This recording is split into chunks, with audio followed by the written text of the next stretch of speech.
Nous avons découvert que les chevaliers du Temple, lorsqu'ils étaient au Moyen-Orient, ont rencontré un groupe appelé l'Église de Jean d'Orient, qui était une communauté de Mandéens originaires de Judée ou d'Égypte il y a 2000 ans et composée de disciples de Saint Jean-Baptiste.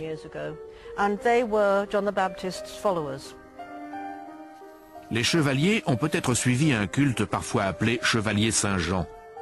Mais c'est sans doute une autre raison qui a sonné le glas de ces téméraires moines guerriers.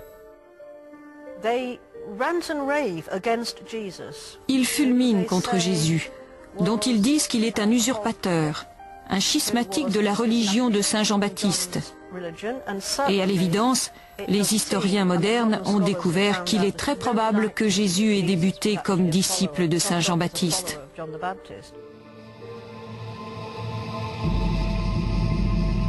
Quelle que soit la raison, les Templiers vont rapidement tenir des réunions clandestines dans des lieux secrets, à la manière du sentier de l'illumination que décrit Dan Brown dans son livre. Par leur fidélité croissante envers Saint Jean-Baptiste, leur richesse et leur puissance, les chevaliers représentent la plus grande menace que le Vatican ait jamais connue. Les chevaliers du Temple refusaient de se soumettre à la moindre autorité et devenaient effroyablement arrogants. Pendant environ 2 siècles, ils ont constitué un ordre d'une puissance incroyable à tous les niveaux, avant de connaître une fin brutale et tragique au début du XIVe siècle, lorsque d'abord le roi de France, puis le pape se sont retournés contre eux. Finalement, les Templiers sont devenus si importants qu'ils ont exacerbé la jalousie du roi de France et la colère du peuple. Ils sont devenus, selon les termes de Sir Walter Scott, aussi pédants que des Templiers. Ce qui veut dire qu'ils étaient si fiers qu'ils se permettaient tout, ce qui a poussé le peuple à se liguer contre eux. Les raisons qui ont motivé le démantèlement de l'ordre font encore couler beaucoup d'encre. Le motif officiel est que le roi de France en voulait à leur fortune. Mais à l'époque, les Templiers ont été accusés d'hérésie et de blasphème. Le 12 octobre 1307, les chevaliers du Temple sentent la fin venir. Les historiens sont convaincus qu'ils sont parvenus à faire disparaître leurs immenses richesses en précédant les armées du roi de France lancées à leur poursuite.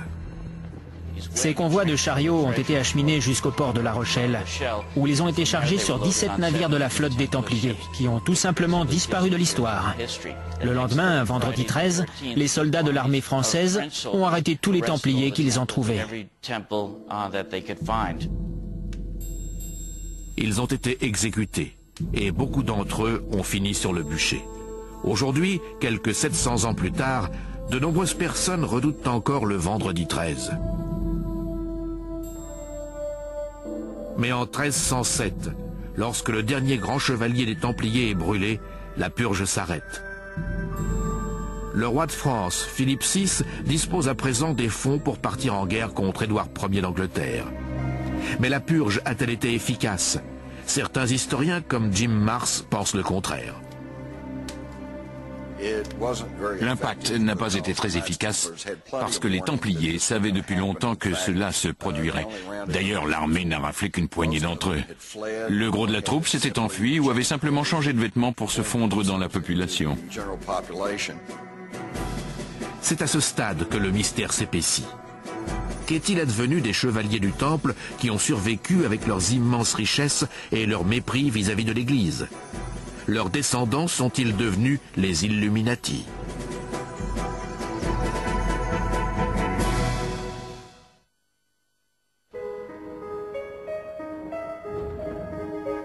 Une fois les Templiers soi-disant vaincus, à la fin du XIVe siècle, le Vatican redevient l'institution la plus puissante du monde. Mais au fil du temps, un nouveau danger vient menacer son hégémonie, la science.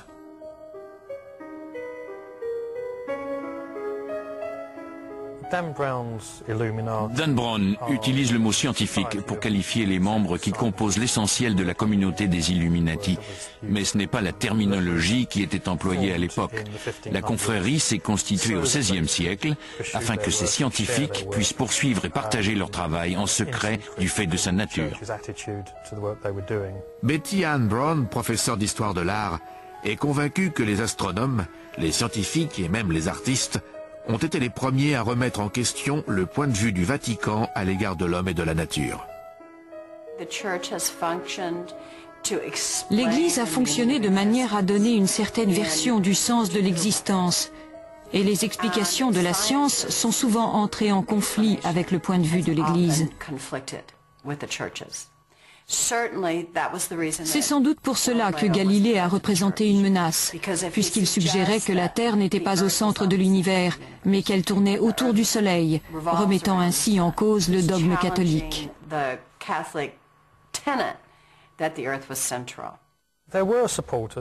Galilée avait des partisans au sein même de l'Église, selon lesquels de telles allégations, si elles étaient vraies, remettaient en question la vérité théologique énoncée dans la Bible. Il bénéficiait donc de soutien, mais le pape avait le dernier mot. La Renaissance devient une époque dangereuse pour les scientifiques. Nombre d'entre eux y laisseront leur vie, comme Giordano Bruno, un brillant astronome et disciple de Copernic. Il est emprisonné dans la même église que l'héroïne de Dan Brown, le château de Saint-Ange. Un des premiers cas de persécution des penseurs scientifiques par l'Église est celui de Bruno, dont les points de vue étaient parfois un peu extrémistes. Bruno est réputé à travers l'Europe occidentale pour son travail sur les capacités mémorielles, une théorie sensationnelle en 1576. Mais parce qu'il est convaincu, comme l'était Copernic, que la Terre tourne autour du Soleil, il devient l'ennemi de l'Église, qui enseigne que l'univers tourne autour de la Terre. L'Église l'a donc fait arrêter et emprisonner pendant 8 ans, en s'efforçant de le convaincre d'abjurer ses allégations, ce qu'il refusa de faire. En 1600, il est donc brûlé sur le bûcher. Galilée aurait pu connaître le même sort. Tout comme Bruno, il passe en jugement à 2 reprises pour ses études scientifiques. Ces procès occupent une place centrale de l'intrigue d'Anges et démons. L'histoire de Galilée est souvent mal comprise. Il y a eu 2 procès. Le premier s'est tenu en 1616 devant les représentants de l'Église parce que Galilée avait soutenu la théorie copernicienne selon laquelle la Terre tournait autour du Soleil et n'était pas au centre de l'univers. À l'époque de son premier procès, il avait été acculé par les scientifiques italiens. C'est donc en 1616 qu'il a abjuré et admis que Ptolémée avait raison de placer la Terre au centre de l'univers. Il est ensuite retourné à l'université où il a continué à enseigner que notre planète tournait autour du Soleil. En 1632, il est arrêté par l'Inquisition et son nouveau procès débute en 1633. On a souvent dit que Galilée a été contraint d'abjurer, séquestré dans un donjon et affamé, mais tout cela est faux. À l'époque de son procès, il vivait à la Villa Médicis, dans le luxe. Lorsqu'il s'est finalement rétracté, en 1633, le pape a annulé sa peine d'emprisonnement et lui a accordé une retraite financière jusqu'à la fin de ses jours, ainsi qu'un poste honorifique.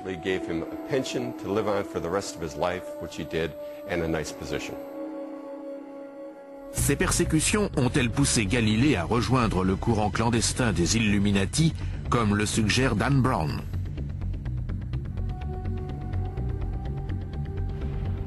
L'historien Clive Prince a la réponse.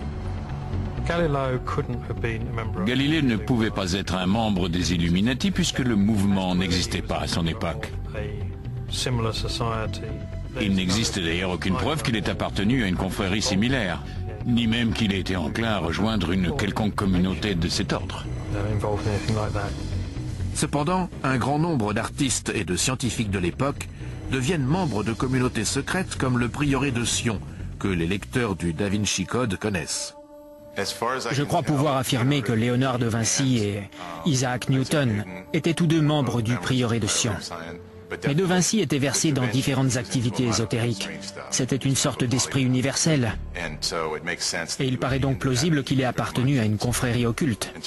Ne serait-ce qu'à travers ses tableaux et ses dessins, dont le sens aujourd'hui encore nous échappe, et pourrait très bien indiquer son appartenance à une communauté secrète de quelque ordre. Dans Anges et démons, Dan Brown avance l'idée que des hommes comme les sculpteurs Le Bernin ou Raphaël ont pu appartenir à la communauté secrète des Illuminati. Mes recherches ont montré que ce n'était absolument pas le cas. Le Bernin et Raphaël étaient tous deux très religieux.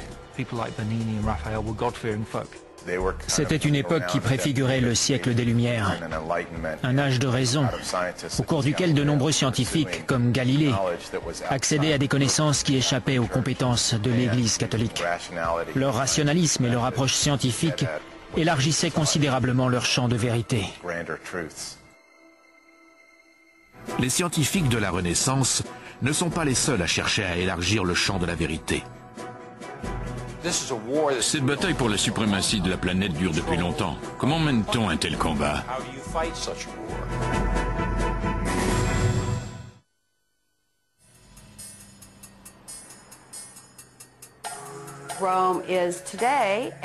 Depuis des siècles et jusqu'à ce jour, Rome a été le fief de l'Église catholique et donc le centre fondamental de la foi chrétienne. C'est un mélange de différentes sources issues de l'Égypte, de l'Afrique et du monde entier. La cité de Rome regorge de symboles antiques. C'est une des raisons pour lesquelles le roman de Dan Brown est situé sur place. Mais c'est aussi pour son patrimoine artistique.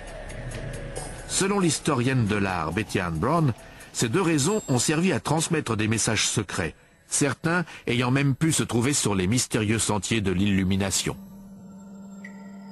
Le Bernin, en tant qu'artiste Illuminati, s'est beaucoup servi de motifs égyptiens dans son travail, pour la simple raison qu'à l'époque de ses œuvres, les symboles égyptiens étaient très en vogue.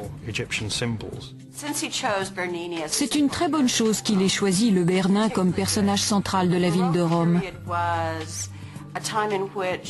La période baroque était une époque au cours de laquelle la culture occidentale était centrée autour de la production d'images. Rome était le cœur des représentations picturales de l'ensemble de la civilisation, et dans ce registre, le Bernin était un dieu.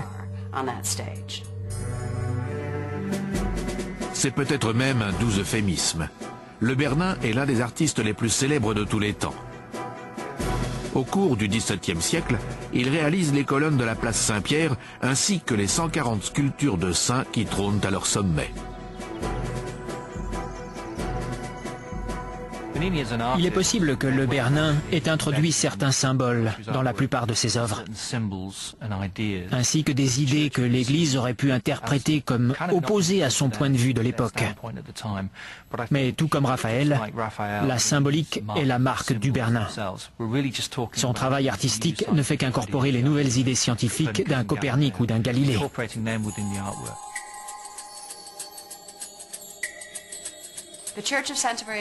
L'église Sainte-Marie du Peuple est chargée d'histoire, au même titre que de nombreuses églises de la ville de Rome.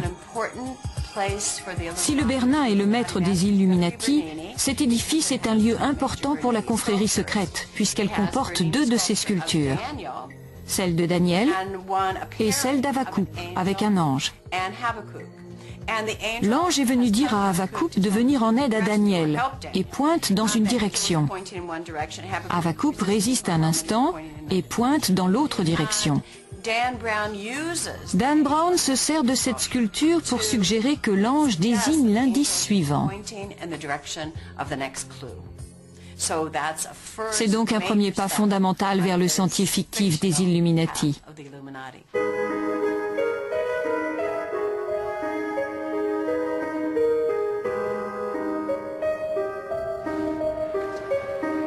Autre lieu sur le sentier de l'illumination de Dan Brown, la fontaine des 4 fleuves du Bernin. Elle est située à la pointe sud-ouest de la croix du sentier, de l'autre côté du Tigre. Au centre de ce chef-d'œuvre baroque se dresse un grand obélisque. Le Bernin a-t-il volontairement choisi l'emplacement de cet édifice païen comme un signe? L'obélisque au centre de la fontaine des 4 fleuves est un des